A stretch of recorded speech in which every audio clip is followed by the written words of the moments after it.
किया गया form of polity arrangements के बारे में। पॉलिटी अरेंजमेंट्स कितने प्रकार के हैं? 2 प्रकार के बताए गए। पहला है फेडरल गवर्नमेंट, दूसरा है यूनिटरी गवर्नमेंट। फेडरल गवर्नमेंट जैसे कि अपने है सेंट्रल और स्टेट में पावर डिवाइडेड है, बट बट यूनिटरी सिस्टम जो होता है वहाँ पे एक छत्र राज होता है, यानी कि सेंट्रल की जो गवर्नमेंट है वही जो होती है मेन गवर्नमेंट होती है, उसी के पास टोटल पावर होती है, उसी को कहा जाता है यूनिटरी गवर्नमेंट। बेस्ट एग्जांपल है unitary government US, best example है यूनिटरी फॉर्म ऑफ गवर्नमेंट का यूके। यहाँ पे जो सेंट्रल है वो जो होता है, जहाँ पे जो सेंट्रल है उसके पास ही सारी पावर होती है। और फेडरल का जो बेस्ट एग्जांपल है वो यूएसए है, जहाँ इंडिया भी कहा जा सकता है, इंडिया भी फेडरल फॉर्म ऑफ गवर्नमेंट है। आइए आगे बताते हैं, देखते हैं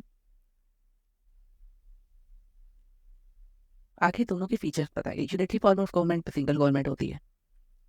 फेडरलिज्म में रिटन कॉन्स्टिट्यूशन होता है, जैसे कि अपने यहाँ है मल्टी लेवल ऑफ गवर्नमेंट्स होती है, लेवल सही बात है 3 लेवल में बटी हुई है गवर्नमेंट। रिजिड कॉन्स्टिट्यूशन होता है, सही बात है कॉन्स्टिट्यूशन बहुत रिजिड है आप लोगों का, और फ्लेक्सिबल भी है, दोनों चीज़ें हैं। इंडिपेंडेंट जुडिशरी है, हाई कोर्ट सुप्रीम कोर्ट ये सब इंडिपेंडेंट है। डुअल पॉलिटी है, डिवीजन ऑफ पावर्स है, जो पावर्स है वो सिर्फ एक के पास नहीं है, कई लोगों के पास बटी हुई है। कॉन्स्टिट्यूशन सुप्रीम है, सुप्रीम है, और बाई कैबिनेट है। ये चीज़ यहाँ पे इसका थोड़ा सा डिफरेंट हो जाएगा, जैसे हो भी सकता है कॉन्स्टिट्यूशन, नहीं भी हो सकता है रिटर्न। डिवीजन ऑफ पावर नहीं होती कोई भी, क्योंकि सिंगल गवर्नमेंट है और एक ही व्यक्ति के पास पूरी पावर्स होती है, जैसे यूके में हो गया। कॉन्स्टिट्यूशन रिजिड हो भी सकता है, रिजिड और फ्लेक्सिबल कुछ भी हो सकता है, उसमें कुछ कहा नहीं जा सकता। जुडिशरी इंडिपेंडेंट हो भी सकती है, नहीं भी हो सकती है। आगे बताया गया फेडरलिज्म की कैरेक्टरिस्टिक्स क्या है। यहाँ पे जो गवर्नमेंट है वो मोस्टली बटी हुई होती है। हर जितने भी जैसे 3 स्टेजेस है, सबसे ऊपर आया सेंट्रल, फिर आया स्टेट, ये आया सेंट्रल, ये आया स्टेट, इसके बाद आया लोकल लेवल की गवर्नमेंट। और सबके पास पावर्स अलग अलग है, सबके पास पावर्स अलग अलग है और सबकी लिमिट है। सेंट्रल की अलग लिमिट है, स्टेट की अलग लिमिट है। स्टेट गवर्नमेंट अपने स्टेट के अंदर देखेगी। लोकल गवर्नमेंट वो है जो आपकी लोकल शहरों को या विलेजेस को देखना है, तो आपको लोकल गवर्नमेंट का अगर लोकल लेवल पे जो काम है वो लोकल लेवल पे ही निपटेगा, लोकल गवर्नमेंट की हेल्प से ही आप करेंगे। यही बात कही गई है कि सबकी एक अलग अलग जुरिस्डिक्शन है। सपोज करिए आप गली में आपके गड्ढे हो गए या आपके घर में लाइट नहीं आ रही, तो आप डायरेक्ट सीएम के पास जाके नहीं कंप्लेन करोगे, आप लोकल लेवल पे कंप्लेन करोगे, नगर पालिका में कंप्लेन करोगे वहाँ पे। और बिजली घर, अगर आपकी बिजली की समस्या है तो वहाँ बिजली घर में आप लोकल लेवल पे अपने शहर में कंप्लेन करोगे, तो वो चीज़ें लोकल लेवल पे निपटेंगी। इस चीज़ का बहुत बड़ा इशू हो गया, कोई स्टैम्पेड हो गई, स्टैम्पेड की बड़ी सी घटना हो गई, तो में भी कभी कभी सीएम को इन्वॉल्व होना पड़ जाता है उसमें, मीडिया आ जाती है, तब स्टेट का थोड़ा सा सीएम के ऊपर बर्डन हो जाता है, जवाबदेही हो जाती है। एक स्टेट का जो रोल होता है हमारे, वो तो प्रशासनिक तौर पर भी होता है, कानूनी व्यवस्था देखना भी होता है। आइए आगे बात करते हैं। आगे बताया गया authority of each tyre of guarantee, ये बात आई है, कॉन्स्टिट्यूशन गारंटी दी गई है हर पावर, हर अथॉरिटी को अलग अलग। Fundamental provision of the constitution can not be unit change, एक बार में चेंज नहीं किया जा सकता लेवल ऑफ चेंजेस के हिसाब से, हर लेवल की अलग अलग है, वही बात कही जा रही। Court have power to interpret the constitution, court के पास सुप्रीम कोर्ट है, मोस्टली तो सुप्रीम कोर्ट ही होता है, और court have power to constitution को इंटरप्रेट कर सके अलग अलग लेवल पे। और जैसा कि हमने बताया था सुप्रीम कोर्ट ही फादर होता है, वही ज़्यादातर कोर्ट का जो कॉन्स्टिट्यूशनली मैटर होता है हाई कोर्ट और सुप्रीम कोर्ट के ही हाथ में होते हैं। यही तो कोर्ट है जो इन चीज़ों को इंटरप्रेट करते हैं। जो रेवेन्यू सिस्टम है वो बटा हुआ है एज बराबर से हर लेवल पे। और फेडरल सिस्टम में डुअल ऑब्जेक्टिव होता है, पहला यूनिटी होनी चाहिए कंट्री में, क्योंकि और दूसरा चीज डाइवर्सिटी है, क्योंकि उसको मेंटेन रखना। आइए आगे चलते हैं। इन इंडिया, इंडिया में फेडरलिज्म कैसा है, तो बताया कि जो इंडिया में फेडरलिज्म है वो क्वासी फेडरल टाइप है, यानी कि यहाँ पे यूनिटरी के भी कुछ फीचर्स हैं और फेडरल गवर्नमेंट के भी कुछ फीचर्स हैं। आपने दोनों के फीचर्स पढ़े हैं पहले। तो फेडरल फीचर्स क्या क्या है? फेडरल फीचर्स में ये कहा गया है रिटन कॉन्स्टिट्यूशन है, सुप्रीमेसी है कॉन्स्टिट्यूशन की, डिवीजन ऑफ पावर्स है, इंडिपेंडेंट जुडिशरी, जो कि हमारी फेडरलिज्म के फीचर्स होते हैं। बट कुछ फीचर्स जो होते हैं वो यूनिटरी फीचर्स हैं, जैसे कि पावर, जहाँ पे सेंट्रल के पास अच्छी खासी पावर है, ऐसा नहीं है पूरी पावर है, बट हाँ अच्छी खासी मेजर पावर जो है हमारे पीएम के पास होती है। उसी बात को कहा गया स्टेट बाउंड्री बदली जा सकती है, पार्लियामेंट की मदद से बदली जा सकती है। सिंगल सिटीजनशिप है जो कि यूनिटरी फीचर्स में आता है। ऑल इंडियन सर्विसेज है एग्जीक्यूटिव क्लास के लिए। Post of governor of state, governor appoint की जाते हैं स्टेट में। क्या कैसी बॉडी बनाई गई जैसा कि यूनिटरी फीचर्स में होता है। हाई कोर्ट की अपॉइंटमेंट, हाई कोर्ट के जजेस की अपॉइंटमेंट प्रेसिडेंट द्वारा होती है। आर्टिकल 1 हमारे ये कहता है कि जो हमारा स्टेट है वो यूनियन ऑफ स्टेट है, इसी बात को कहा गया है। और आगे देखते हैं, और यहाँ पे नीचे लिखा हुआ है जो मोर फीचर, जितने भी यूनिटरी फीचर्स हैं वो ये दिखाते हैं कि सुप्रीम कोर्ट का जो केस था, कौन सा केस था सुप्रीम कोर्ट का, बोमई केस 1994, जिसमें ये कहा गया फेडरलिज्म एक बेसिक स्ट्रक्चर है और वो हमारे इंडियन कॉन्स्टिट्यूशन का पार्ट है, जिसमें सुप्रीम कोर्ट ने इंटरप्रेट किया। अब आते हैं की डॉक्ट्रिन्स ऑफ इंडियन पॉलिटी। जो इंडियन पॉलिटी के सिद्धांत है, डॉक्ट्रिन्स है, प्रिंसिपल है, उसके बारे में जो मूल सिद्धांत है जिसे कहा जाता है, जो प्रिंसिपल्स हैं, वो क्या है इंडियन पॉलिटी का, उसी के बारे में बताया गया है। पहला, पावर का सेपरेशन है, पावर बटी हुई है सेंट्रल स्टेट अलग अलग लेवल पे, इंडिपेंडेंट पावर की अलग अलग रिस्पॉन्सिबिलिटीज है, और वो आपस में टकराती नहीं है कभी भी। We may have the doctrines of SOP there in India is only between the executive and the judiciary. तो मूल सिद्धांतों को जानने से पहले हमें दो चीज़ों को ध्यान देना हो। पहला तो जो लेजिस्लेटिव होता है और जो एग्जीक्यूटिव होता है उसमें अंतर होता है, बट एक जगह कॉमन होता है। जो हमारे पीएम होते हैं और जो हमारी कैबिनेट होती है, उनको हम लोग दोनों चीज़ों में शामिल करते हैं। एक तरफ दो चीज़ों में शामिल किया जाता है, एक तरफ तो वो लेजिस्लेटिव है क्योंकि वो चुनकर आए हैं, क्योंकि वो मेंबर है कहीं ना कहीं के, या तो लोकसभा के मेंबर होंगे या तो राज्यसभा के, बट दूसरी तरफ वो एग्जीक्यूटिव भी है। क्यों? क्योंकि पॉलिसी को फॉर्म करने में भी वो हमारी मदद कर रहे हैं और रूल करने में, इम्प्लीमेंट करने में भी वो सहायता करते हैं। इसीलिए एग्जीक्यूटिव और लेजिस्लेटिव दोनों में ही पीएम और कैबिनेट को रखा जाता है। तो अब आगे बात करते हैं, इसमें बताया गया सेपरेशन ऑफ पावर्स के बारे में। सेपरेशन ऑफ पावर के बारे में बात की गई है। तो ये बताया गया कि जो स्टेट गवर्नमेंट होती है वो डिवाइडेड होती है। ये बात कहेगी कि जो सेंट्रल है और जो स्टेट है, और दोनों की पावर, सेंट्रल यहाँ पे और स्टेट, दोनों की पावर्स अलग अलग है, इंडिपेंडेंट है, अलग है, दोनों कभी भी ओवरलैप नहीं करती। इसी बात का, और दोनों की रिस्पॉन्सिबिलिटीज अलग है, सेंट्रल की रिस्पॉन्सिबिलिटीज अलग है। अभी आप आगे इसकी छुपी पढ़ेंगे कि सेंट्रल के लिए कौन सी लिस्ट है जिसपे सेंट्रल को ज़्यादा फोकस होकर उस पर बिल बनाना पड़ता है, कानून बनाना पड़ता है, और कुछ लिस्ट ऐसी भी है पार्लियामेंट के लिए जिसपे सिर्फ स्टेट ही बिल बनाता है, सेंट्रल नहीं बनाता। सेंट्रल सिर्फ उस पर देखता है, नजर करता है, जब स्टेट से पास होता है तो सेंट्रल उस पर विचार करता है। तो ये चीज़ें बताई गई हैं हमारे को, आप लोग आगे पढ़ेंगे अभी।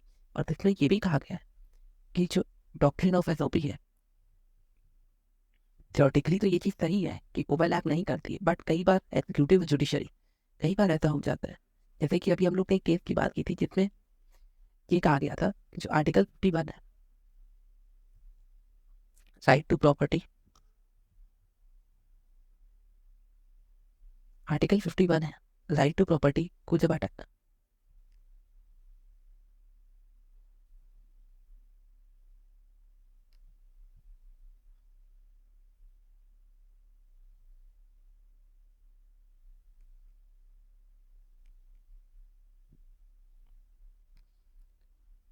तो जो जुडिशियल प्रोनाउंसमेंट है उसमें कोर्ट्स ने क्या इंटरप्रेट किया, वही चीज बात की जा रही है यहाँ पे। जुडिशियल प्रोनाउंसमेंट में जैसा कि केशव नंद भारती केस में कहा गया था कि क्योंकि जो पावर्स का डिस्ट्रीब्यूशन है ना, वो एक इंटीग्रल पार्ट है और वही बेसिक स्ट्रक्चर है हमारे कॉन्स्टिट्यूशन का, को बदला नहीं जा सकता सेपरेशन ऑफ पावर्स को। इंदिरा गांधी वर्सेस राज नारायण का केस हुआ था। देखिए ये केस हुआ था 1978 में, केशव नंद भारती केस। उससे पहले हुआ था 1975 में, जिसमें सुप्रीम कोर्ट ने कहा था कि जो सेपरेशन ऑफ पावर्स है वो सिर्फ इंडिया तक ही लिमिटेड है, क्योंकि कानून इंडिया का है तो इंडिया तक ही लिमिटेड है। और तीसरी चीज कही गई थी, अब जो तीसरा जो केस हुआ था, सुप्रीम कोर्ट ने ये रिजेक्ट कर दिया था, एनजीएसी एक्ट 2014। उन्होंने कहा था कि ये जो जुडिशरी के ऊपर खतरा है। अब बात करते हैं doctrine of checks and balance की। तो चेक एंड बैलेंस क्या चीज़ है, इसके बारे में बात करते हैं। नेक्स्ट जो टॉपिक है वो doctrine of check and balance, ये ना हम लोग क्वांटिटी करेंगे। चेक एंड बैलेंस के बारे में बात करें। चेक एंड बैलेंस का मतलब ये है कि चेक एंड बैलेंस का जो मतलब है, क्या जो मीनिंग है वो ये है कि गवर्नमेंट के हर लेवल, गवर्नमेंट के हर लेवल जितना भी लेवल है, चेक एंड बैलेंस बना हुआ है। मतलब बहुत सारी जो चीज़ दिया है बाय स्ट्रक्चर गवर्नमेंट के हर लेवल। आप देखो कि किसी भी गवर्नमेंट ऑफिस में जाओगे, एक छोटा सा एग्जाम्पल ले, वहाँ पे हर, मतलब हर व्यक्ति के नीचे एक ऊपर एक सीनियर व्यक्ति चल होगा, वहाँ के डायरेक्टर भी होंगे। तो वो जो संस्था होगी उसको चेक बैलेंस करने के लिए भी कोर्ट बनाए गए। अगर कोई ऑटोनॉमस बॉडी है वो कोई अपना डिग्री से सुना देती है, ऑटोनॉमस बॉडी है वो अपना डिग्री से सुना देती है, तो उसको आप चैलेंज कर रहे हो कोर्ट में, और जब कोर्ट में चैलेंज कर रहे हो तो कोर्ट उसको डिग्री ना ले रहा है। तो यानी कि चेक बैलेंस बना हुआ है। अगर गवर्नमेंट की कोई बॉडी क्या खर्चा गलत करती है या आपको गलत गवर्नमेंट की कोई गवर्नमेंट बॉडी कुछ गलत करती है तो उसके लिए कोर्ट है। कोर्ट ये अगर कोर्ट में या लोअर कोर्ट हो या हाई कोर्ट हो वो गलत डिग्री सुना रहा है तो वो सुप्रीम कोर्ट है। सुप्रीम कोर्ट में कई सारी बेंच अगर रिपेंस गलत होती है तो लोग उसके सेकंड मतलब हाई लेवल बेंच के वहाँ जाते हैं। तो ये जो सेकंड बैलेंस का तरीका ये हमेशा बना हुआ है। ये बात को कहा गया है, कहा गया जो सेकंड बैलेंस है वो हमारा सिद्धांत है हमारे सरकार गवर्नमेंट का। जिससे क्या होता है पिछाड़े राज्य हर अलग अलग राज्य में सेकंड बैलेंस बना उससे जो होता है पहली चीज ये होती है पावर जो बढ़ती हुई है।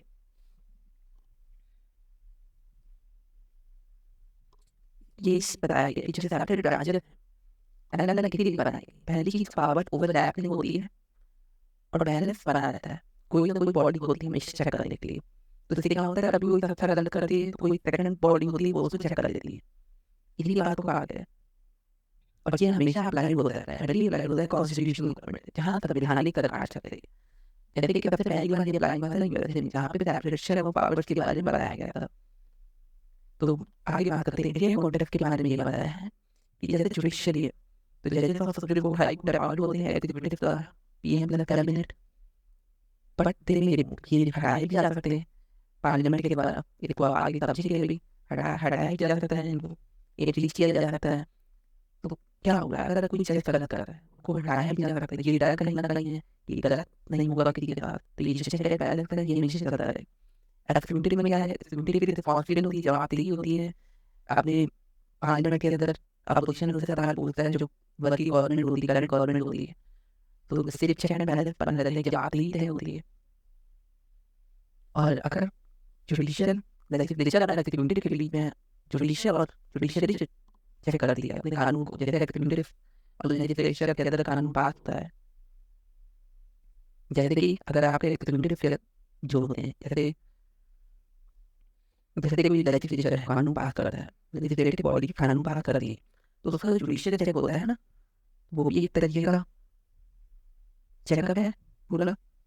तो ये क्या हो रहा है एक तरीके का चेकअप है चेक बैलेंस कर रहा है कि कोई भी जो जुडिशियल पावर है उसका उपयोग कर रही है कोर्ट बात को कहा गया अगर कोई लेजिस्लेटिव बॉडी कानून गलत तरीके से पास करते हैं और यहाँ संवैधानिक कानून को भी पास कर रही है उसको कोर्ट चेक करती है सुप्रीम कोर्ट ही पहले जुडिशियल रिव्यू क्या रहता है सुप्रीम कोर्ट ले लेती है एक बार कानून चले जैसे आपकी क्या मतलब ये अलग ले सकते हैं उसका जुडिशियल रिव्यू हुआ था और ये सारे बिल है इसका जुडिशियल रिव्यू हुआ था आगे आगे चलते आप बताया है बेसिक स्ट्रक्चर के बारे में।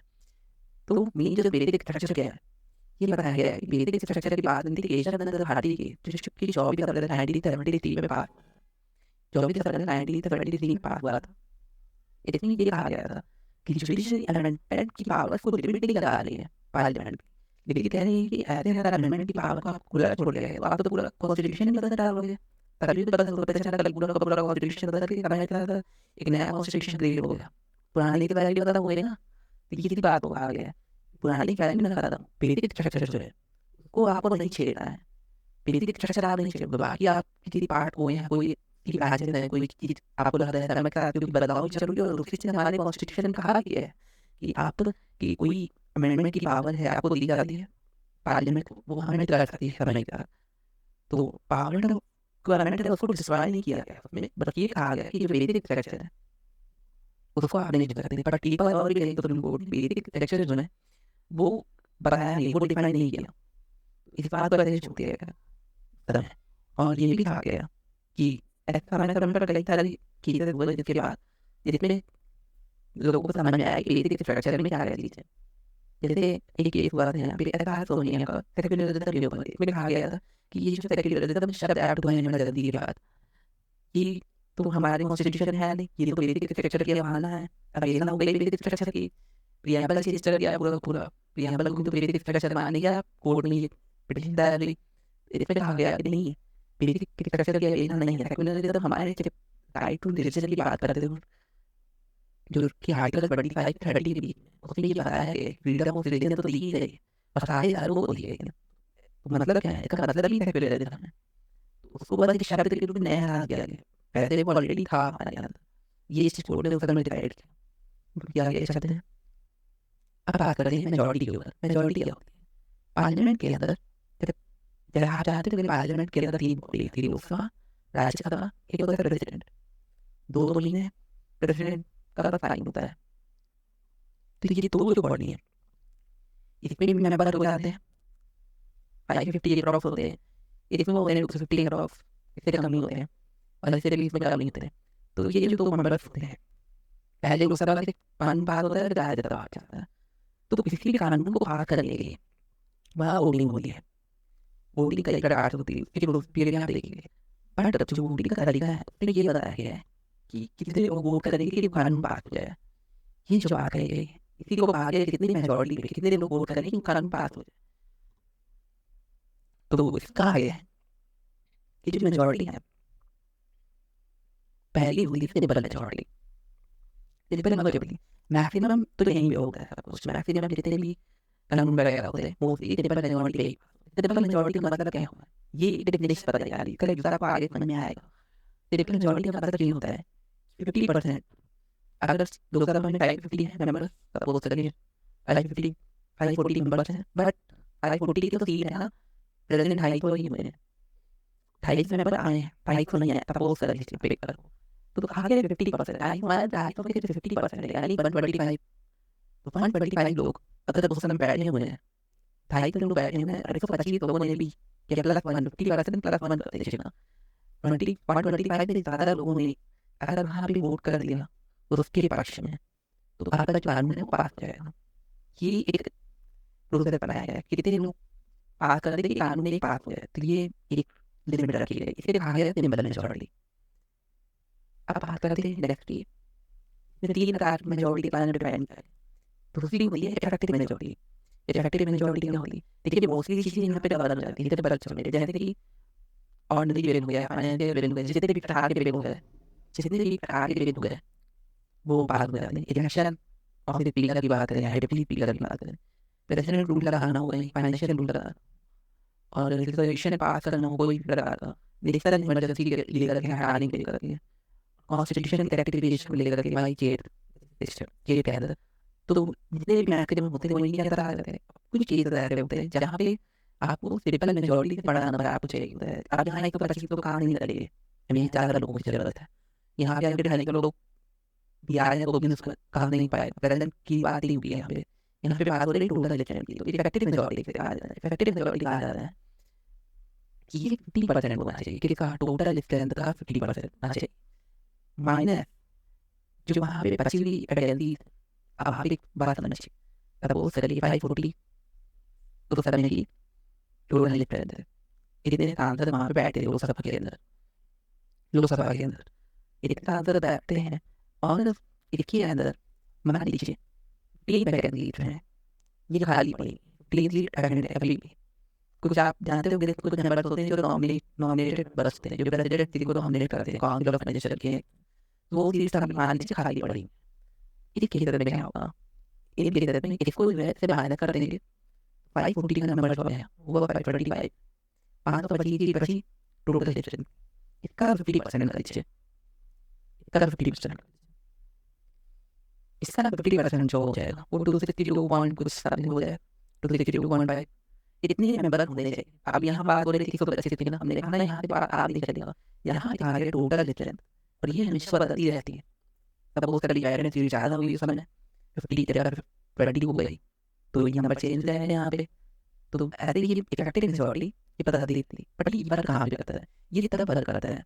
इफेक्टिव मेजोरिटी जब आपको स्पीकर को हटाना हो, स्पीकर की लोकसभा चलाने के लिए स्पीकर होते हैं, और क्या तो वाइस चेयरमैन यानी कि जो राज्यसभा को चला रहे हैं, उन दोनों के लिए जब चेयरपर्सन को बनाना होता है तब इफेक्टिव मेजोरिटी की नीड पड़ती है। इफेक्टिव मेजोरिटी तब यूज होती है, तो ये सिर्फ 2 ही तरह यूज होती है, एक जब लोकसभा के हेड को हटाना हो, दूसरा राज्यसभा के हेड को हटाना हो, रिमूवल करना हो। अरे में स्पेशल मेजोरिटी उसको कहा जाता है। इसमें ये 4 पार्ट्स में डिवाइडेड है, ये 4 पार्ट्स में डिवाइडेड है। पहला पहला पार्ट ये कहता है कि जब 2/3 मेंबर्स, सपोज करिए जो लोकसभा है उसमें 550 मेंबर्स हैं, 540 मेंबर्स प्रेजेंट है आज की डेट में, मतलब टुडे, मतलब आज के दिन अगर सेशन चल रहा है तो 540 मेंबर्स वहाँ प्रेजेंट है, इस तरीके से समझिए। इसके 2/3 मेंबर्स जो आज के दिन प्रेजेंट है, उसके प्रेजेंट डे के 2/3 मेंबर्स अगर वो वोट कर देते हैं तब उसे कहा जाएगा। और ये कब यूज़ होता है? ये यूज़ होता है जब हमें सोल्यूशन पास करना होता है स्टेट सब्जेक्ट के ऊपर। अब आप ये पढ़ेंगे कि 2 प्रकार के सब्जेक्ट होते हैं। पार्लियामेंट हर इशू के ऊपर बिल नहीं पास कर सकता। पार्लियामेंट की बिल की 2 सूचियाँ बनी हुई हैं, एक होती है सेंट्रल लिस्ट, एक होती है स्टेट लिस्ट। सेंट्रल लिस्ट वो लिस्ट है जिसमें सिर्फ सेंट्रल यानी केंद्र सरकार ही सिर्फ लॉ बनाएगा, और स्टेट लिस्ट वो लिस्ट है जिसमें सिर्फ और सिर्फ स्टेट लॉ बनाएगा। और तीसरी एक और थर्ड जो लिस्ट होती है वो होती है कंकरेंट लिस्ट, जिसमें दोनों ही लोग कानून बट इन तीनों लिस्टों को हम लोग आगे डिस्कस करेंगे, पहले इसी पे आते हैं। जैसा कि इसमें बताया गया कि ये सिर्फ स्टेट लिस्ट के लिए होता है। अब दूसरी बात कहा गया सेकंड टाइम कब ये यूज़ होता है? ये तब यूज़ होता है जब पार्लियामेंट को ऑल इंडिया सर्विसेज के ऊपर कुछ रिजोल्यूशन पास करना होता है। जैसा कि हमने इसमें बताया था कि स्पेशल मेजॉरिटी 4 टाइप्स की होती है, तो सेकंड टाइप यहाँ लिखा हुआ है। इसमें कहा गया 2/3 मेंबर्स प्रेजेंट होने चाहिए विथ एब्सोल्यूट मेजॉरिटी। अभी एब्सोल्यूट मेजॉरिटी टर्म क्या है? एब्सोल्यूट मेजॉरिटी यहाँ दिया हुआ है। एब्सोल्यूट मेजॉरिटी उसे कहा जाता है जहाँ पे 50% से अबव हाउस वोट करता है।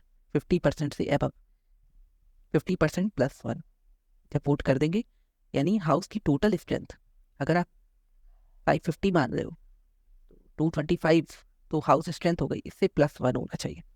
इतने लोग वोट होने चाहिए, एब्सोल्यूट मेजॉरिटी इसे कहा जाएगा। तो 225 + 1 होना चाहिए, विथ होना मतलब 225 से अबव तो होने चाहिए, प्लस 2/3 मेंबर प्रेजेंट के होने चाहिए। ये 2 कंडीशन इसमें लगती है। और ये कब यूज़ होता है? कि जब हम इम्पीचमेंट करते हैं। ये इम्पीचमेंट करते हैं जब किसी को रिमूव करना होता है, जैसे जजेस of high court, supreme court, उस समय। तो जैसा कि हमने बताया सेकंड जो होता है, सेकंड जो कंडीशन थी उसमें ये कहा गया था कि 2/3 मेंबर्स प्रेजेंट होने चाहिए। प्रेजेंट जो भी आज के दिन प्रेजेंट है उसमें 2/3 मेंबर, आज के दिन मतलब जिस दिन वो रेजोल्यूशन पास होना है उस दिन 2/3 मेंबर टोटल के प्रेजेंट है, plus absolute majority. Absolute majority means होता है 50% ऑफ द जो सीट है पार्लियामेंट की, 50% सीट का +1 वो होगा एब्सोल्यूट मेजॉरिटी। यानी कि 550 अगर लोकसभा की सीट है यानी 225 सीट +1 इतना होना चाहिए, प्लस 2/3 होना चाहिए प्रेजेंट मेंबर की। ये 2 कंडीशन होनी चाहिए। और ये कब होता है? जब जज का रिमूवल करना होता है हमें, या नेशनल इमरजेंसी लगानी होती है, उस समय इन चीज़ों का यूज़ किया जाता है। थर्ड कंडीशन क्या होती है? थर्ड कंडीशन कहा गया कि जब इम्पीचमेंट ऑफ प्रेसिडेंट होता है तब टोटल स्ट्रेंथ का 2/3, 2 अलग अलग चीज़ें हैं। होता है 2/3 मेंबर, 1 मिनट याद देखिए, फिर डे की बात की जा रही है। उस दिन जितने भी मेंबर्स आए, भले ही सीट 540, भले ही सीट की फिलिंग 540, मगर आए उस समय 250 लोग हैं, तो 250 का ही 2/3 माना जाएगा। एक तो ये कह रहा है। दूसरी चीज़ कह रहा है स्ट्रेंथ ऑफ द हाउस उसका 2/3 यानी 540 का 2/3, यहाँ पे जो है 540 का 2/3 माना जाएगा। और यहाँ पे जो बात कर रहा है सेकंड कंडीशन उसमें प्रेजेंट डे की बात कर रहा है। प्रेजेंट कितने हैं? प्रेजेंट तो 250 ही आज जिस दिन बिल पास होना है उस दिन अगर प्रेजेंट 250 है तो 250 का 2/3, दोनों अलग अलग चीज़। और ये कब होता है? इम्पीचमेंट ऑफ प्रेसिडेंट, जब हम लोग प्रेसिडेंट का रिमूवल कर पाते हैं उस समय होता है। फोर्थ बात कहा गया है कॉन्स्टिट्यूशनल अमेंडमेंट के लिए उस समय कंसेंट की जरूरत होती है 50% of the state, 50% of the state की नीडेड होती है। यानी जो स्टेट की सीट्स है यानी राज्यसभा की बात हो रही है, सॉरी लेजिस्लेटिव असेंबली की बात हो रही है यहाँ पे, उसकी 50% मेंबर्स रिक्वायर्ड होते हैं, उनका कंसेंट भी रिक्वायर्ड होता है। कब? जब सेंटर और स्टेट के बीच का जो मुद्दा होता है, या जब जिसमें सुप्रीम कोर्ट और हाई कोर्ट इन्वॉल्व होते हैं, ऐसे इशू पे जिसमें सुप्रीम कोर्ट और हाई कोर्ट इन्वॉल्व है, या कोई भी जो भी लिस्टेड हो 7th शेड्यूल में जो लिस्टेड हो, ये हम लोग आगे पढ़ेंगे 7th शेड्यूल क्या होता है, या representation of people, representation of states in parliament के बारे में बात हो रही है, रिप्रेजेंटेशन के बारे में बात हो रही है। रिसेंटली आपने सुना होगा कश्मीर में डिलिमिटेशन चल रहा था, अगर आप लोग करंट अफेयर पढ़ते होंगे तो उसके बारे में जानते हो, उन सब केसेस की बात हो रही है। On amendment of procedure of election of president, जब प्रोसीजर की बात हो, अमेंडमेंट जब प्रेसिडेंट के इलेक्शन का जो प्रोसीजर है उसको हमें अमेंड करना हो, ये जीएसटी काउंसिल की बात हो, उन सब केसेस में आपका यूज़ होगा कब? कितना? 50% ऑफ द स्टेट। तो अब हम लोग बात करने जा रहे हैं पॉलिटिकल थ्योरीज के बारे में। अब हम लोग बात करने जा रहे हैं पॉलिटिकल थ्योरीज के बारे में। पहली थ्योरी क्या थी? पहला जो टॉपिक है वो है लिबर्टी। लिबर्टी क्या है? Liberty is liberty Latin word है जिसका मतलब होता है फ्री, उसी से बना है freedom. Absence of constraint, constraint means होता है कोई भी रोक टोक किसी भी प्रकार की रोक टोक या रुकावट। जब लिबर्टी उसे कहा जाएगा जहाँ पे आपको पूरी फ्रीडम दी जाती है, जहाँ पे लोगों को चूज करने का ऑप्शन है, अपने हिसाब से अपनी मर्जी से चूज करने का ऑप्शन है, और पोटेंशियल है अच्छा खासा, और पूरी पर्सनल फ्रीडम है जो लोगों को दी जाती है भाई किसके द्वारा, अथॉरिटीज के द्वारा। लिबर्टी के जरिए लोग अपने आप को एक्सप्रेस कर सकते हैं, अपने एक्सप्रेशन दे सकते हैं, अपने हिसाब से वर्शिप कर सकते हैं, किसी भी धर्म को मान सकते हैं। बट लिबर्टी यहाँ पे 2 टाइप्स की होती है, एक होती है नेगेटिव, एक होती है पॉजिटिव। जी हाँ दोस्तों, 2 प्रकार की लिबर्टी होती है। एक लिबर्टी वो होती है जब आप ये कहते हो कि किसी भी प्रकार का रोक टोक हमें नहीं चाहिए, एब्सेंस ऑफ कंस्ट्रेंट, जहाँ पे किसी प्रकार का आप चाहे कुछ भी करो, आप चाहे कुछ भी करो, नो, पूरी फ्रीडम, इतनी फ्रीडम कि आप जाओ पड़ोसी घर में जाओ उसको मारकर चले हो, इतनी फ्रीडम, इतनी फ्रीडम कि आपको कोई रोक नहीं सकता। आप सड़क पे चल रहे हो और पुलिस वाले ने कहा कि भाई कागज दिखाओ, तो आपने उसी को ही धक्का मारा या उसी की बंदूक निकाल कर उस पर चला दी, इतनी फ्रीडम। क्या इतनी फ्रीडम होनी चाहिए? सिविल सोसाइटीज में इतनी फ्रीडम नहीं होनी चाहिए। और यही रीजन है कि नेगेटिव लिबर्टी हमेशा से ही एक डिबेटेबल टॉपिक रहा है। पॉजिटिव, और ये इसकी इंटरप्रिटेशन बहुत नैरो है, और पॉजिटिव लिबर्टी होती है जिसकी इंटरप्रिटेशन बहुत वाइड है। आपके पास पूरी पोटेंशियल है, आप सब कुछ कर सकते हो, बट इसी वजह से गवर्नमेंट ने, ये कह सकते हो हमारे कॉन्स्टिट्यूशन मेकर्स ने, रीजनेबल रिस्ट्रिक्शन का प्रावधान रखा हुआ है। उस चीज़ को अभी आपको पढ़ोगे इसी बुक में, रीजनेबल रिस्ट्रिक्शंस का प्रावधान रखा हुआ है, जिसमें बताया गया है कि जब आर्टिकल 19 कहता है कि आपको सब चीज़ की आज़ादी है, स्पीच एंड एक्सप्रेशन है, फिर भी कुछ रिस्ट्रिक्शन है जिसमें आपको कहा गया है उसके बारे में। आगे बात करते हैं। फ्रीडम क्या है? फ्रीडम भाई आज़ादी, एबिलिटी टू फ्रीली एक्सप्रेस और construct decide their own action, कि अपने हिसाब से सब कुछ चूज कर सकते हैं, अपना डिसीजन ले सकते हैं। रिपब्लिक क्या होता है? रिपब्लिक होता है कि जहाँ पे प्रिविलेज का राज जो होता है वो एब्सेंस हो जाता है। हमें पूरी तरीके से हमें आज़ादी, हमारे देश को आज़ादी है कि वो किसी भी प्रकार का डिसीजन ले सके अपने हित में, किसी पर डिपेंड नहीं होना चाहिए डिसीजन के। तो पूरी पॉलिटिकल सोवरेनिटी है, पूरी आज़ादी है। इक्वालिटी, बराबरी, यहाँ बराबरी की बात की गई कि समाज में सबको बराबर ट्रीटमेंट किया जाना चाहिए। लॉ बने तो सबके लिए बराबर बने, किसी धर्म या मजहब को विशेष टारगेट करके नहीं बनना चाहिए। Sovereignty, freedom of conduct, sovereignty कहा जाएगा कोई भी कंट्री अपने किसी भी आपसी कंट्री से या दूसरे कंट्री से जैसा चाहे वैसा वो अपना रिलेशन रखे, उसमें कोई भी एक्सटर्नल कंट्री उस पर थोप नहीं सकता। कल को यूएस तो हम लोग से कहे कि आप रशिया से दोस्ती तोड़ दो, ऐसा नहीं है, हम लोग उसकी बात नहीं मानेंगे। क्यों? क्योंकि हम लोग सोवरेन कंट्री है। ये वर्ड ही है जो हमें बताता है कि हम लोग सोवरेन कंट्री, हम लोग किसी की बात नहीं सुनेंगे। हम लोग अपने हिसाब से जो हमारे लिए अच्छा है, पब्लिक वेलफेयर के लिए अच्छा है, हमारी कंट्री के लिए अच्छा है, उसको लिए करके आगे बढ़ेंगे। अब बात करते हैं सोशलिज्म। सोशलिज्म क्या है? डेमोक्रेटिक सोशलिज्म कहता है कि हमारे यहाँ पब्लिक सेक्टर भी होना चाहिए, पीएसयूज भी होने चाहिए, एंड प्राइवेट सेक्टर्स भी होने चाहिए। इसी को सोशलिज्म कहा गया। सेक्युलरिज्म क्या है? देखिए, सेक्युलरिज्म 2 प्रकार के होते हैं। ये वर्ड जो बेसिकली लिया गया है, ये वर्ड जो आया है ये वेस्ट से आया है। वेस्ट में सेक्युलरिज्म थोड़ा का जो टर्म है वो थोड़ा डिफरेंट है, बट इंडिया में सेक्युलरिज्म का टर्म डिफरेंट है। आप नोटिस करोगे जो वर्ड वेस्ट की जितनी भी कंट्रीज है वहाँ पे एक सिंगल रिलीजन होता है, उसी को माना जाता है, और उसके जो सीनियर हेड होते हैं उनका भी पॉलिटिकल में हस्तक्षेप होता है। ये उस समय की बात है जिस समय हमारा कॉन्स्टिट्यूशन बन रहा था। उस समय जो सेकुलरिज्म था वो कहता था सिंगल, हम एक जो धर्म है हम उसी को सबसे ज़्यादा मानेंगे, और बाकी धर्मों को रहने की आज़ादी है, मगर उनका लॉ कुछ उनको करने नहीं देंगे। चलेगी एक ही चलेगी एक ही धर्म की, मगर हाँ ठीक है, अलग अलग धर्म के लोग रह सकते हैं। बट हमारे यहाँ क्या है, इंडिया में जो सेकुलरिज्म है, इंडिया का सेकुलरिज्म कहता है कि हम हर धर्म को मानते हैं, हर धर्म की रिस्पेक्ट करते हैं। कोई भी धर्म हमारे लिए अलग नहीं है, हम सब धर्म की रिस्पेक्ट करते हैं।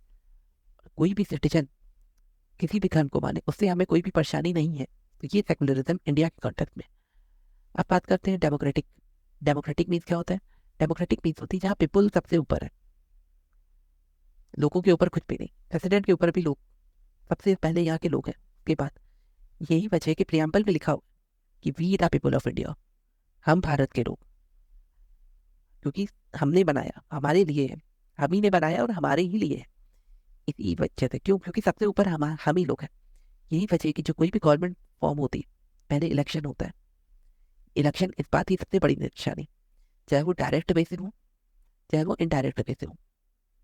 और डायरेक्ट इनडायरेक्ट इलेक्शन आप पढ़ोगे आगे चल के, तो इलेक्शन की निशानी है। यही वजह है कि गवर्नमेंट को हमेशा पब्लिक को हित के लिए ही काम करना पड़ता है। जब प्रोटेस्ट होता है तो गवर्नमेंट के ऊपर भी प्रेशर हो जाता है। पार्लियामेंट्री डेमोक्रेसी, डेमोक्रेसी भी कई प्रकार की होती है। हम लोग ने पढ़ा था प्रेसिडेंशियल डेमोक्रेसी, पार्लियामेंट्री डेमोक्रेसी। हमारे यहाँ क्या है? Parliamentary democracy. क्यों? हमारे यहाँ जो मेजॉरिटी, जो भी गवर्नमेंट शो करती है पार्लियामेंट, वो पावर में आ जाती है। Arrangement of government, executive responsible for legislature for it policies and action. जहाँ पे एग्जीक्यूटिव क्लास रिस्पॉन्सिबल होता है लॉ बनाने की, कैबिनेट प्लस पीएम, ये लोग जब रिस्पॉन्सिबल होते हैं। आइए आगे चलते हैं। फेमिनिस्ट, फेमिनिस्ट क्या होता है? फेमिनिस्ट उन्हें कहा जाता है जो बिलीव करते हैं कि हमारे समाज में बहुत सारी भेदभाव है, बहुत सारे भेदभाव हैं महिलाओं और पुरुष को लेकर के, जो कि नेचुरल नहीं है। फेमिनिस्ट जो लोग होते हैं उनका मानना होता है कि जो महिलाएं हैं, यानी जो वुमेन है, उनको भी इक्वल राइट दिए जाने चाहिए। हर चीज़ में इक्वल राइट दिए जाने चाहिए, चाहे वो किसी भी चीज़ को लेकर के हो। पूरी आज़ादी होनी चाहिए, पूरी फ्रीडम होनी चाहिए। और इसी के बारे में बात कही जाती है। सोशल जस्टिस क्या होता है? सामाजिक न्याय। फिलोसफी, जो पॉलिटिकल थ्योरी है, जो हमें बताती है कि हमारे समाज में पूरा न्याय होना चाहिए। जो हमारे सिद्धांत है, criminal law, economic, civil law, उनको ध्यान में रखते हुए पूरा सामाजिक न्याय होना चाहिए। आगे बात करते हैं राइट्स के बारे में। राइट्स क्या होता है? वैसे तो हमारी कॉन्स्टिट्यूशन में हमें फंडामेंटल राइट्स दिए। राइट्स मतलब होता है अधिकार। अधिकार क्या क्या है? अधिकार जो है वो लीगल कॉन्टेक्स्ट में एथिकली जो चीज़ जरूरी है हमारे सिद्धांत, हमारी फ्रीडम के लिए, वो अधिकार है जो कि एक रूल की फॉर्म में लोगों को अलाउ करते हैं, कि जो रूल की फॉर्म में अलाउ करते हैं कि ये आपके राइट्स हैं, ये आपके अधिकार हैं, जो हमारे लीगल सिस्टम में है और जो हमारा एथिक्स कहता है क्या अकॉर्डिंग। अब यहाँ जो नेक्स्ट जो बात है वो है historical background of Indian constitution. Indian constitution को लेकर जो हिस्टोरिकल बैकग्राउंड है उसके बारे में बात करेंगे कि कॉन्स्टिट्यूशन कब बना, पहली बार कॉन्स्टिट्यूशन कब बना, और पहले लॉस कौन कैसे आए। जैसा कि हम लोगों को मालूम है, अगर आपने हिस्ट्री पढ़ा होगा तो अंग्रेजों के ज़माने में कैसे लॉस आए शुरू हुए। पहले अंग्रेज जो इंग्लिश गवर्नमेंट थी, उन्होंने अपने लॉस निकालना शुरू किए। उस समय कई सारे एक्ट पास होते थे। उसके बाद अपना कॉन्स्टिट्यूशन बना जब हम लोग आज़ाद हुए 1949। उसी का बैकग्राउंड दिया गया है, एक बार देख लेते हैं उसे भी। बात करने जा रहे हैं हिस्टोरिकल बैकग्राउंड के बारे में, हमारे संविधान का हिस्टोरिकल बैकग्राउंड। हिस्टोरिकल बैकग्राउंड,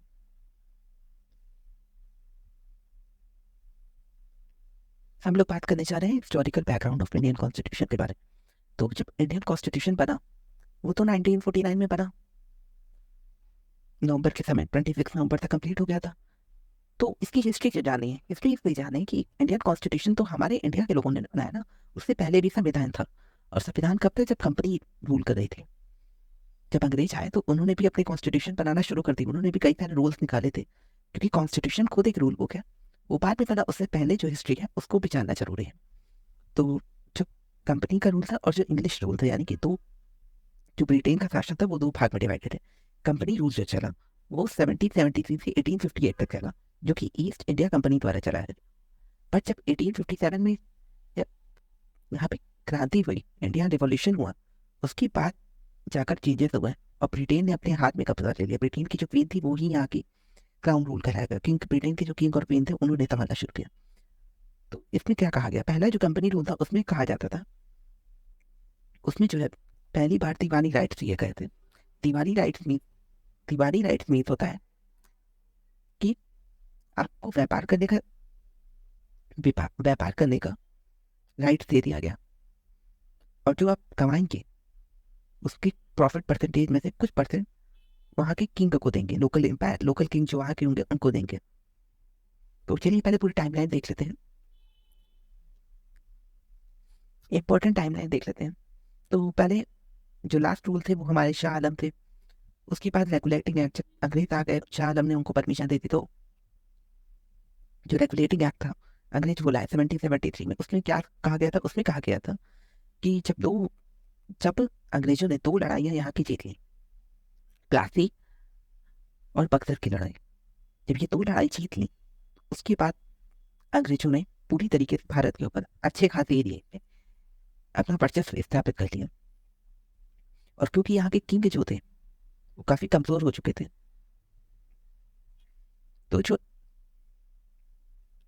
तो ब्रिटिशर्स की सुप्रीमेसी हो गई। क्यों? क्योंकि 2 फाइट जीतने के बाद, दो लड़ाइयाँ जीतने के बाद, एक प्लासी की लड़ाई और एक बक्सर की लड़ाई जीतने के बाद अंग्रेजों के पास पूरी पावर आ चुकी थी। सब उनको शासन चलाने के लिए रूल्स की आवश्यकता थी। उन्होंने पहला रूल निकाला रेगुलेटिंग एक्ट के माध्यम 1773, जिसमें उन्होंने ये कहा कि बंगाल का एक गवर्नर जनरल होना चाहिए जिस एरिया में वो रहते थे। सबसे पहले तो उन्होंने बंगाल पे ही कब्जा किया था, तो बंगाल का एक गवर्नर जनरल होना चाहिए, और सबऑर्डिनेट गवर्नर जनरल बॉम्बे और मद्रास के भी होंगे, उनके नीचे काम करेंगे। चुकी अब यहाँ से सेंट्रल एडमिनिस्ट्रेशन की शुरुआत हुई, और उन्होंने कहा कि कोर्ट ऑफ डायरेक्टर्स को रिक्वायर्ड होगी, कोर्ट ऑफ डायरेक्टर्स जो होंगे उनको रिपोर्ट देनी होगी। किसको? रेवेन्यू के ऊपर। जितने भी कोर्ट ऑफ डायरेक्टर्स यहाँ पे सेलेक्ट किए जाएंगे उनको रिपोर्ट देनी होगी रेवेन्यू के ऊपर, मिलिट्री के ऊपर, सिविल के ऊपर। जितने भी बोर्ड मेंबर्स हैं कोर्ट ऑफ डायरेक्टर्स, उनको रिपोर्ट तैयार करके देना होगा किनको? ब्रिटिशर्स को, जो ऊपर बैठे हैं। उस समय पहला सुप्रीम कोर्ट खोला गया। कहाँ पे खोला गया? फोर्ट विलियम्स में खोला गया। और वार्डन हेस्टिंग जो बने फर्स्ट गवर्नर जनरल बने बंगाल के, वार्डन हेस्टिंग बने। अब इसके बाद सेकंड रूल क्या होता है? बाद में जो ये एक तरीके का कॉन्स्टिट्यूशन ही है, इन्होंने पूरा रूल निकाल दिया। ये संविधान ही है इनका, कि इन्होंने डिसाइड किया कैसे लॉ एंड ऑर्डर मेंटेन रखना है, क्या क्या चीजें होनी चाहिए हमारे लिए। प्रशासनिक चीजें जितनी भी हैं उन्होंने उस लेवल पे अपना काम किया। अब दूसरा जो निकाला, पिट्स इंडिया एक्ट निकाला 1784 में, जिसमें उन्होंने कहा कि जो डुअल सिस्टम होना चाहिए गवर्नमेंट का, उसमें उन्होंने कहा कि 2 प्रकार की गवर्नमेंट होनी चाहिए। पहला, जो कोर्ट ऑफ डायरेक्टर्स होंगे वो कमर्शियल फंक्शन के लिए होंगे, और बोर्ड ऑफ कंट्रोल होंगे, board of control political function के लिए होंगे। 2 प्रकार के लोग होंगे जो कि ब्रिटिशर्स अपॉइंट करेंगे। पहला कोर्ट ऑफ डायरेक्टर्स, जो कि कमर्शियल फंक्शन के लिए है, प्रशासन के लिए है, और ये पॉलिटिकल्स के लिए, पॉलिटिक्स के लिए। और जितनी भी कंपनी टेरिटरी एक्वायर करेगी या जीतेगी किसी से, किसी राजा से जीतेगी या लेगी, उसको ब्रिटिश पोजीशन माना जाएगा इंडिया के अंदर। और उन्होंने कहा कि जो बोर्ड ऑफ कंट्रोल है उनको एम्पावर्ड किया गया ब्रिटिश गवर्नमेंट के द्वारा कि वो सुप्रीम है और वो कंट्रोल कर सकते हैं कंपनीज अफेयर्स को। अब बात करते हैं चार्टर एक्ट 1813 के बारे में। ये 1813 का रूल है, इस समय एंडेड हो गया था। क्या? EIC को एंड कर दिया गया। EIC की जो मोनोपोली थी इस समय तक एंड हो गई थी। EIC means east India company की जो मोनोपोली है वो एंड हो गई थी। अब सिर्फ टी और ओपियम, इन 2 पे ही सिर्फ मोनोपोली बची थी, बाकी सब पे एंड हो गई थी। किस चीज की मोनोपोली की बात हो रही है? यहाँ बिजनेस सेंस पे बात हो रही है। जो यहाँ से अंग्रेज लोग व्यापार करते थे, जो ब्रिटिशर यहाँ से व्यापार करते थे और अपना सामान यहाँ से लेके सस्ते दामों पे वहां पे बेचते थे, उसी व्यापार की बात हो रही है। पहले था ईस्ट इंडिया कंपनी के पास ये राइट था कि ईस्ट में सिर्फ एक ही कंपनी जाएगी, वो जो इनका राइट था वो खत्म हो गया, उसकी बात हो रही है। फाइनेंशियल प्रोविजन और प्रमोशन के लिए इन्होंने साइंस और लिटरेचर के लिए, उसके लिए फाइनेंशियल प्रोविजन निकाले कि मतलब कैसे पुरस्कृत करना है जो अच्छा काम करना है साइंस और लिटरेचर के ऊपर। और अब बजट का एलोकेशन भी करना इन्होंने शुरू कर दिया। 1 लाख रुपए दिया प्रमोशन के लिए, एजुकेशन के लिए। अब आया चार्टर एक्ट 1833। इसमें कहा गया अब हम सेंट्रलाइजेशन सिस्टम शुरू करेंगे, जो गवर्नर जनरल ऑफ बंगाल है वो पूरे इंडिया के गवर्नर जनरल होंगे। कब हुआ ये सब? ये हुआ चार्टर एक्ट 1833, जिसमें गवर्नर जनरल जो है इंडिया के बन गए अब। और जो लॉर्ड विलियम बेंटिक है उनको इंडिया के फर्स्ट गवर्नर जनरल माना गया चार्टर एक्ट 1833 के अंदर। और भी कुछ लोग थे, सेंट अदर नेम इसको कहा जाता है, और भी कुछ नाम से कहा जाता है। इसको कहा जाता है सेंट हेलेना एक्ट, इसको 1833 के चार्टर एक्ट को। अब बात करते हैं लेजिस्लेटिव पावर्स के बारे में, क्योंकि इन्होंने डिसाइड की थी उस समय। पहले इसकी पूरी बात हम लोग नहीं करेंगे, बट इन्होंने बताया कि जो legislative power of governor of Bombay या मद्रास थी वो थी हटा दी गई थी। जो लेजिस्लेटिव पावर थी, जो इनको पावर दी गई थी बॉम्बे और मद्रास की, क्योंकि ये लोग सबऑर्डिनेट तरीके से काम कर रहे थे। यहाँ पे आपने देखा ना, सबऑर्डिनेट तरीके से काम कर रहे थे जो वहाँ के गवर्नर्स थे, तो अब उनकी पावर को, लेजिस्लेटिव पावर को हटा दिया गया। अब सिविल सर्विसेज को भी कहा गया कि field attempt to introduce a system to open competition for a civil service, civil service का भी खोल दिया गया रास्ता। Law commission under a law model codify Indian law. अब इन्होंने लॉ कमीशन तैयार किया जिसके बेसिस पे इंडिया के लॉ को बनाया गया। और कंपनी की मोनोपोली जो खत्म हो गई ट्रेड टी के ऊपर भी। अब ये लोग चाइना के साथ भी व्यापार करने लगे। और अब आगे चलते हैं। जो अब जो आया चार्टर एक्ट 1853, ये याद रखिएगा 1857 में क्राउन रूल हो जाएगा। अब जो पहली बार हुआ कि फर्स्ट टाइम जो न्यायपालिक जो लेजिस्लेचर है, यानी कि जो पार्लियामेंट के लोग हैं, लेजिस्लेटिव और executive power of the governors general council were separated. दो लोगों को अलग कर दिया गया। लेजिस्लेटिव पावर जो चुन के आए हुए हैं पब्लिक के द्वारा, और एग्जीक्यूटिव लोग, एग्जीक्यूटिव क्लास, इन दोनों क्लास को अलग कर दिया गया पार्लियामेंट्री सिस्टम के बिगनिंग में ही। तो वैसे तो इनका जो इलेक्शन होता था वो सिर्फ अंग्रेजों के लिए ही होता था, उसमें इंडिया के लोगों का हाथ नहीं होता था। जो चुनकर भी आते थे वो इन्हीं के लोग होते थे, और यही लोग आपस में चलते थे।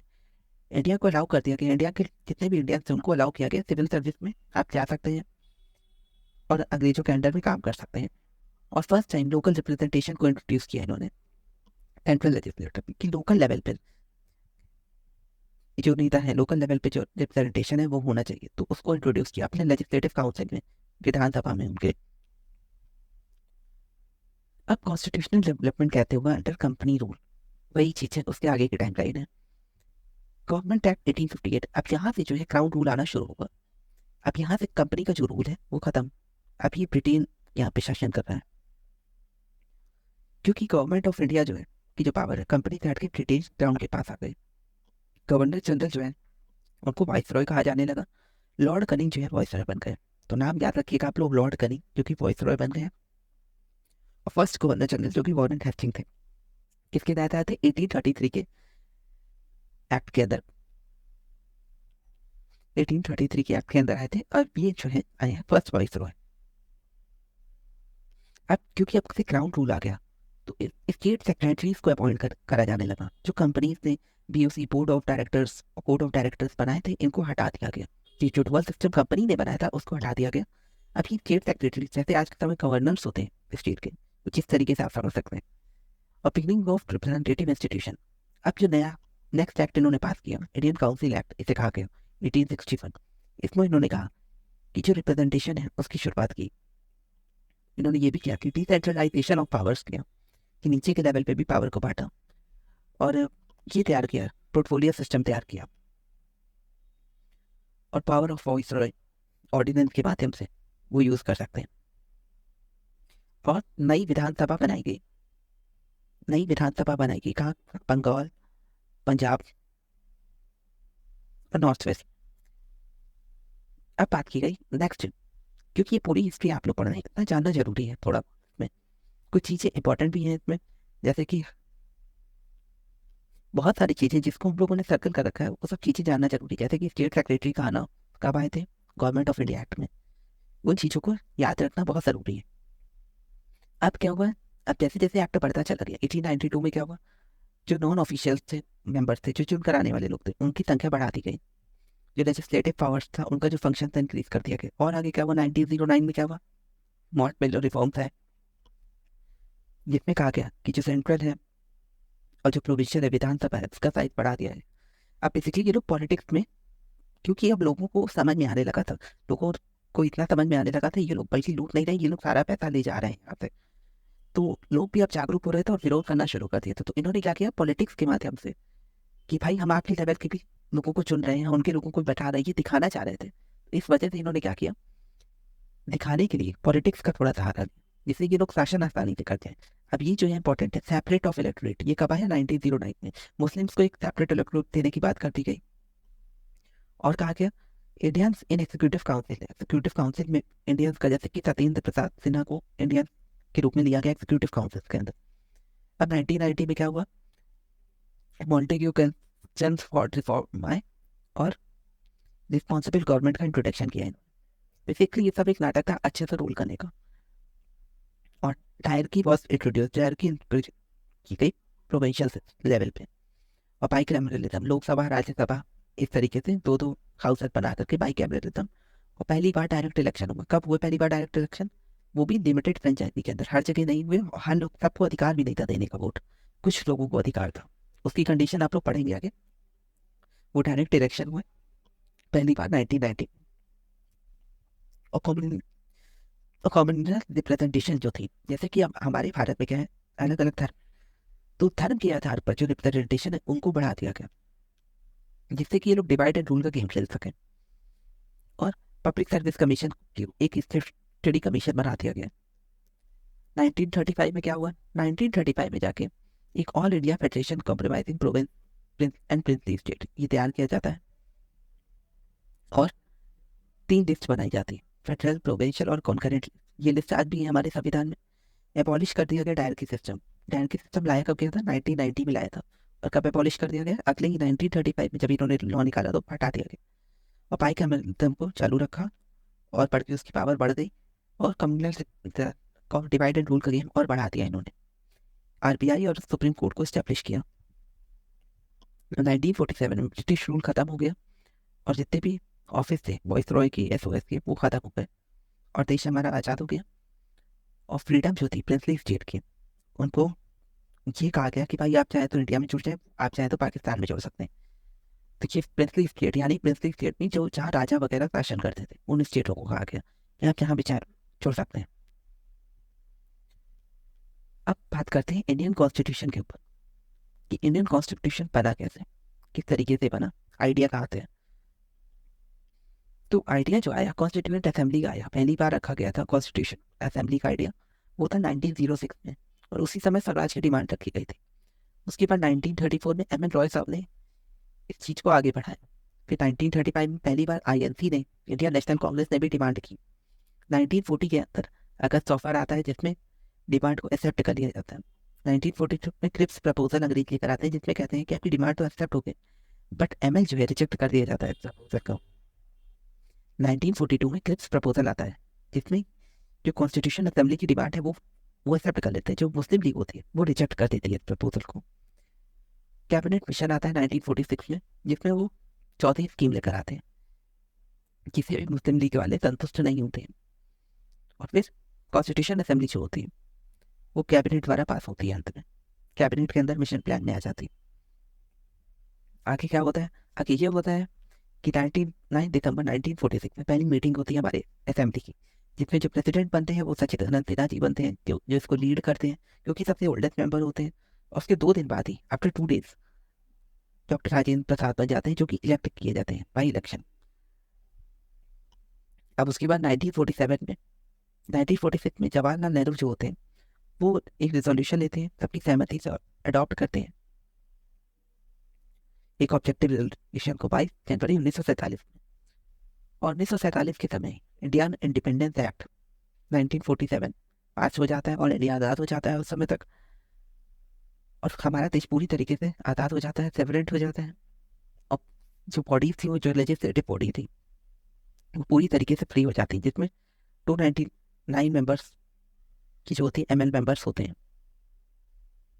स्ट्रेंथ जो होती है घटा दी जाती है, 299 कर दी जाती है।